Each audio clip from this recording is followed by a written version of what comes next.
os desafios de amanhã serão enfrentados com a força que você tiver amanhã. Vamos pensar aqui em alguém que pratica levantamento de peso. Hoje a pessoa levanta 5 quilos com facilidade. Aí ela vai praticando, vai aumentando a carga dos aparelhos, daqui a pouco ela levanta 10, 20, 30, 40 e assim sucessivamente. Ou seja, daqui a um certo tempo ela vai estar levantando 100 quilos com tranquilidade de quem começa levantando 5.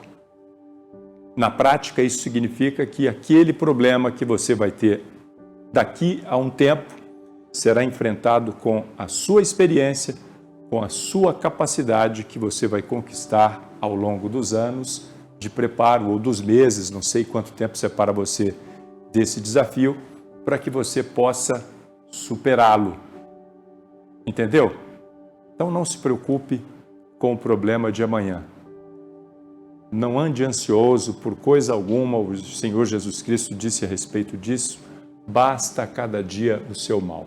Preocupe-se com hoje, que é o que você efetivamente pode fazer alguma coisa a respeito.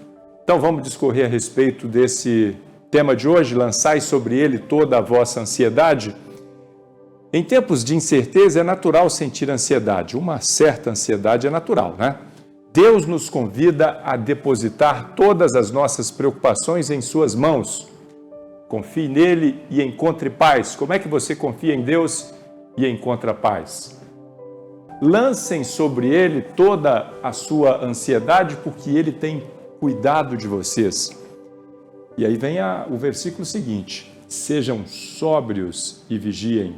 O diabo, o inimigo de vocês, anda ao redor como um leão, rugindo e procurando a quem possa devorar. E se ele achar alguém em condições de ser devorado, dando sopa, meu amigo, infelizmente ele vai devorar. Não brinque com o diabo. Ele tem experiência em ficar à espreita, aguardando uma oportunidade para fazer o que ele veio fazer: matar, roubar e destruir. Segundo a palavra de Deus, segundo nos disse o próprio Senhor Jesus Cristo, o diabo não vem senão para matar, roubar e destruir. Deus tem cuidado de vós. Ele é proteção, nossa fortaleza, escudo seguro em tempos de perigo. Portanto, você pode confiar, se você confiou a Ele a proteção da sua vida. Amor, Ele nos amou primeiro e sempre nos amará incondicionalmente. Falei sobre isso ontem. Ele nos ama a todos nós. É bem verdade que Ele está mais satisfeito com alguns de nós que demos crédito à sua palavra, que retribuímos minimamente o seu amor, mas Ele ama a todos. Se você se arrepender do seu pecado, você sempre poderá contar com o amor de Deus. E Ele é também provisão, Ele é nosso provedor. E não nos falta nada se nós pedirmos a Ele. Ele também nos dá direção com a sua sabedoria, nos mostrando o caminho a seguir. Lâmpada para os meus pés é a tua palavra e luz para o meu caminho. Então fique tranquilo diante destas características de Deus, diante destes benefícios que Ele concede àqueles que deles dependem. Vou até repassar aqui com cuidado para que você não esqueça de nenhum deles. Proteção, amor, provisão e direção. Tudo isso você encontra em Deus. Se você não estiver recebendo nada disso de Deus, eu aconselho você a fazer uma reflexão e ver onde é que você está errando. Você certamente está fazendo alguma coisa que desagrada a Deus. Talvez exista no seu coração alguma raiz de amargura. Talvez você esteja culpando a Deus inconscientemente, que seja pelos seus problemas, culpando os seus familiares, culpando alguém. E aquele sentimento de que alguém te feriu, aquela ofensa que você guarda no coração, está impedindo que você tenha plena comunhão com Deus e por isso você não recebe o amor, a provisão, a direção e a proteção que você precisa. O conselho seguinte, depois que diz que Deus, Ele faz tudo isso que nós precisamos, nos ama, nos protege, nos dá direção, Ele nos capacita, inclusive, para vivermos o nosso presente de forma a não nos preocupar demais com o futuro, né? Ele nos livra de toda a ansiedade, porque Ele tem cuidado de nós. Qual é o conselho para nós prosseguirmos firmes, então? Ser sóbrios, porque ao contrário de viver uma vida preocupada com o futuro, nós também não podemos ser despreocupados com o presente. Tem gente que vive como se a vida terrena ela fosse o máximo, o ápice da existência humana, e você tem que viver de forma a curtir todas as emoções, sentir todas as sensações, sem se preocupar com as consequências, e por vezes a pessoa se distancia do alvo, que é Cristo, no afã de conseguir se divertir, conseguir prazer a todo custo, e isso faz com que ela não esteja atenta à jornada. Aprender a conhecer a palavra de Deus é essencial para fortalecer a fé e resistir às tentações. Como é que você vai resistir às tentações se você não está sóbrio, se você não está no pleno controle das suas faculdades mentais? Quer um conselho? Se você bebe e começa a falar o que você não devia, começa a agir conforme você não devia agir, começa a ter mais coragem do que você deveria, não tome o primeiro gole. Não negocie o seu futuro, a sua segurança, a sua comunhão com Deus para sentir emoções passageiras que podem te custar muito caro. E além de aprender a palavra, nós precisamos, claro, orar, buscar a Deus, nos aproximarmos com Ele para termos uma mente equilibrada e atenta. Ele nos ajuda a termos clareza dos nossos pensamentos, porque quando nós temos um contato, uma comunhão com Ele, Ele fala por meio do nosso coração, por meio da nossa mente.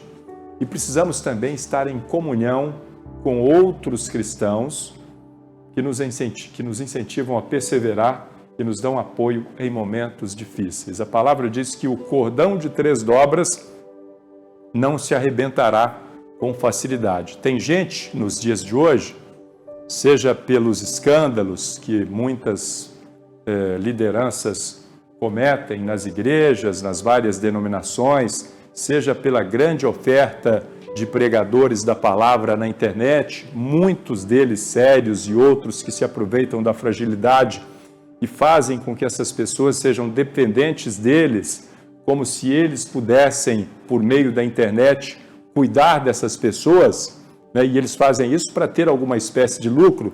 Essas pessoas são presas fáceis e ficam isoladas da comunhão com os irmãos, os seus iguais, aqueles que vivem experiências parecidas, que poderiam trocar essas experiências, poderiam se fortalecer mutuamente, e essas pessoas se isolam.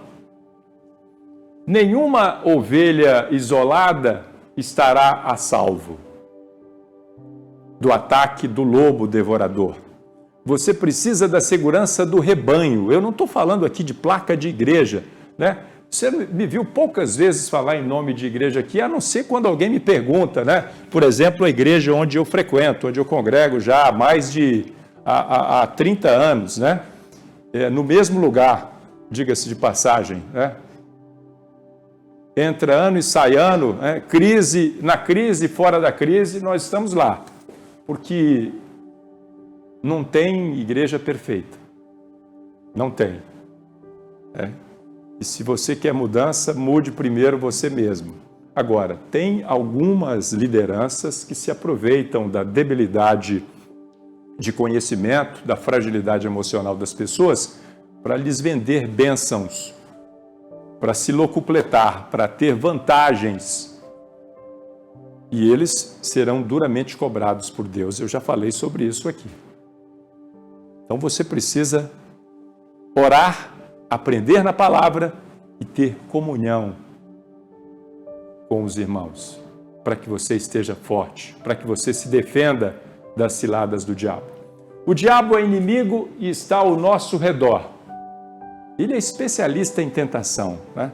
Tem gente que pensa, não, eu tiro de letra. Tira nada. Você vai ser tentado naquilo que você é frágil. Todo mundo tem uma fragilidade. Tem gente que ninguém pode pisar no calo dela, né? Não pode falar nada que ela não gosta, porque ela já vem com 7 pedras, aí já perde a razão, já peca, que ela quer retribuir uma palavra que ela não gostou, falando outra ainda mais áspera, pior, né? Ele vai usar todas as armas, todas as artimanhas para te desviar do caminho. Mas nós podemos resistir, lembrando-nos do poder de Deus, da graça de Deus que nos capacita a vencer todas as adversidades. Não há nada que não possa ser resistido com a graça de Deus, a capacidade que Ele nos dá de mudarmos a nós mesmos. Antes, quando você não conhecia Jesus, você iria responder à altura da afronta que você respondeu. Agora você fica calado. Ou você responde com uma palavra amena, com uma palavra doce. Afinal, o que Jesus Cristo nos ensinou? Ele nos ensinou que se alguém vier e tomar a tua capa, dá também a túnica. Se alguém te der uma bofetada na face direita ou esquerda, oferece também a direita, o outro lado, né? O que é isso? Significa que você vai sair apanhando por aí? Não, não necessariamente. Significa que se alguém quer te prejudicar,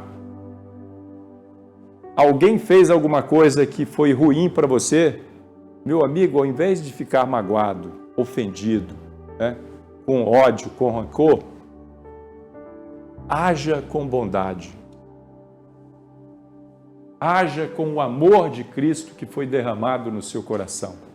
Não seja presa da ofensa, porque a ofensa pode te prender, pode te estagnar. A oração é a arma, a nossa arma nas batalhas espirituais. Você está sendo atacado, você está passando por problemas difíceis de resolver, conte a Ele. Clama a mim e responder-te-ei, anunciar-te-ei coisas grandes e firmes que não sabes. Comunhão. Amigos podem nos ajudar a permanecer firmes em nossa fé e apoiar-nos em qualquer momento. A Bíblia diz que há amigos mais chegados do que irmãos. Não são muitos nessa vida, mas existem. Ele ruge como um leão em busca de quem possa devorar. Primeiro, ele é mestre do engano. Ele vai sempre fazer parecer ser mais poderoso do que realmente é.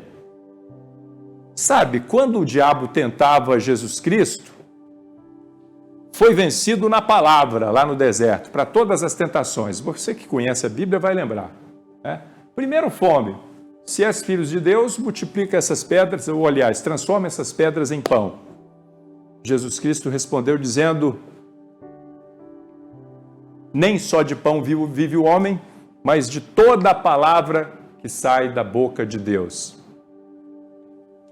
Depois ele tentou com a glória dos reinos do mundo, finalmente com a glória dos reinos do mundo, não é? Se prostrado me adorares, tudo isso te darei. Tentou também tentando colocar dúvida no coração de Jesus, se ele realmente seria filho de Deus, né? Tentou fazer com que Jesus Cristo se sentisse tentado a provar a sua filiação divina, como se ele precisasse disso, fazendo um milagre puramente para aparecer, não é? E ele disse: não tentarás o Senhor teu Deus. Depois que o diabo disse: precipita-te daqui do pináculo do templo para baixo, porque está escrito: aos teus anjos dará ordem para que te sustentem e não tropeces em alguma pedra. Ele disse, também está escrito, não tentarás o Senhor teu Deus. E por fim, a tentação, onde Jesus Cristo recebeu a oferta de ter todos os prazeres, todas as riquezas, todas as belezas do mundo, né, vistas a partir de um alto monte, e o mundo tinha cidades muito bem construídas à época, muitas riquezas, como tem hoje, só para que Jesus Cristo se prostrasse diante de Satanás. Quantas pessoas não resistiriam à primeira dessas ofertas? Imagine a última. Tem quanta gente trocando aí os princípios, os valores, alguns por puro prazer momentâneo, que é o caso da comida, né? Transformando as pedras em pão. Outros simplesmente para se mostrarem os tais, né? Poderosos, cheios da graça, e aí fazem coisas ou dizem coisas com o objetivo de impressionar os outros. E quantos outros já estão vendendo a própria alma para ter as riquezas terrestres? Jesus Cristo resistiu a tudo isso porque ele sabia quem ele era. Ele estava alicerçado na palavra, né? Ele conhecia a Deus. Talvez muitos de nós não conheçamos a Deus ainda o suficiente, por isso nós tropeçamos em coisas que parecem ser muito pequenas, mas que são capazes de nos enganar. Lembre-se, o diabo é mestre em se disfarçar. Ele não vem de chifre, rabo e tridente. Ele vem disfarçado de anjo de luz, com boas intenções, entre aspas, enganando, se possível, até os próprios escolhidos. É por isso que você precisa de ajuda, é por isso que você precisa de comunhão, de conhecimento bíblico, é por isso que você não precisa ficar isolado, porque você não é melhor do que os primeiros cristãos. Permaneçamos firmes em nossa fé. Não nos deixemos levar pelas tentações, mas resistamos com força e perseverança. Isso é resistência. Confiança. Tenhamos fé em Deus e no seu amor. Ele pagou um alto preço por você. Isso foi provado com o derramamento do sangue precioso de Jesus Cristo na cruz. E ele nos traz esperança. Ele tem um plano de nos levar para morar com ele, para que onde ele estiver, nós também estejamos. E você deve manter viva essa esperança no seu coração. Isso vai te dar força. Deus nos livrará de todo mal. Ele protege, ele age em benefício daqueles que mantêm a sua fé, e por isso nós devemos louvá-lo, agradecê-lo, porque quando você reconhece a bondade de Deus, a sua grandeza e a sua misericórdia, você atrai mais favor divino, mais presença de Deus na sua vida. Isso se torna um ciclo virtuoso. Quanto mais você se aproxima de Deus, mais você o conhece, mais você o ama e mais favores, mais benefícios você recebe na presença daquele que fez tudo para nos resgatar. Que possamos confiar em Deus em todos os momentos de nossas vidas, finalizando com o versículo: lançai sobre ele toda a vossa ansiedade, porque ele tem cuidado de vós. Então você não precisa ficar ansioso. Eterno Pai, nós te agradecemos pela tua bondade, pelo privilégio de ter dividido com as pessoas essa palavra que é suficiente para acalmar os corações e livrar a muitos da ansiedade, da preocupação excessiva com o futuro. Deus, coloca paz nestes corações, multiplica a confiança no teu nome, na tua bondade, na tua misericórdia. Faz com que as pessoas durmam facilmente. Faz com que elas ajam e sejam como o salmista que diz: em paz me deito e logo pego no sono, porque tu, Senhor, me faz repousar tranquilamente. Deus abençoe a todos com o entendimento da sua palavra.